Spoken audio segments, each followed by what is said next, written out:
Got a gentleman on the Skype wall. His name is Jimmy Parker. He's a Manchester City fan. We spoke to him before. Jimmy, on a range of 1 to 10, how does this rate, or how did yesterday rate as one of the great days of your not inconsiderable life? It's right up there, Mike. Sir Alex Ferguson says afterwards, well, in all honesty, it could have been 8.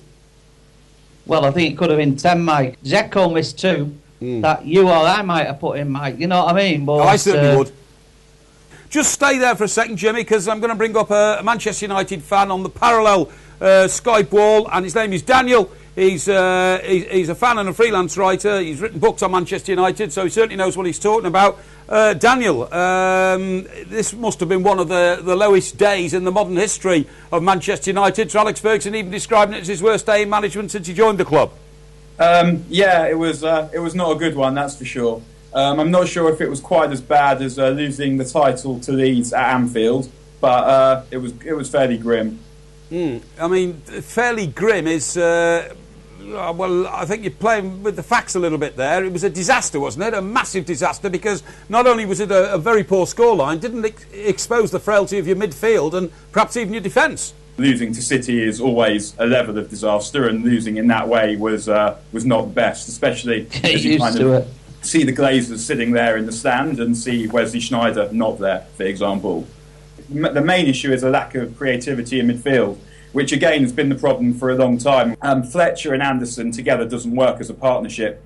And if you saw in the first kind of half an hour, almost the first 45 minutes, it was all United, but they had to resort effectively to hitting hopeful crosses and short corners, because City defended deep, so there was no space in behind for Welbeck. They also just defended very well, managed to stop the ball getting to Nani, who is, I suppose, our most creative player.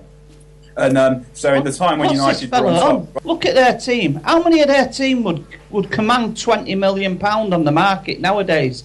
Not so many. Yeah, but not so many. I think Daniel's being quite fair in his evaluation of Manchester United here. I didn't say that wasn't the case. I mean, unlike City's owners who are putting money in, we have owners who are taking money out. I think what Daniel might be saying is, Jimmy, you've got a load of free money these days, so you know you're in a rather fortunate position that United aren't in. Start having to go at the Glazers again. No one was having to go at the Glazers a couple of weeks ago. You know what I mean? These fellas, don't get me wrong, they've took a lot of money out of the club, but you know they've kept the club going. You know how many times do United fans want to remortgage the place? You say that that we don't say anything about the Glazers until that point, but that's because quite a lot of people actually stopped going to Old Trafford in 2005 after the takeover. One of which was me. For some of us, it's actually more a matter of principle. And I suppose the money that City have as a United fan, in a way, is actually, it's nice because it means that Fergie now is taking the derby seriously. But I think most of all, it just means that anything that City win is tainted with the same plasticity as anything that Chelsea win. I mean, Jack Walker's proven it, Chelsea's proven it, and City may well go on to prove it too, that you can buy the Premiership. But really, I mean, what does that mean? Well, don't you think Man United bought it 25 years ago? You know, but United bought it with money that the club generated.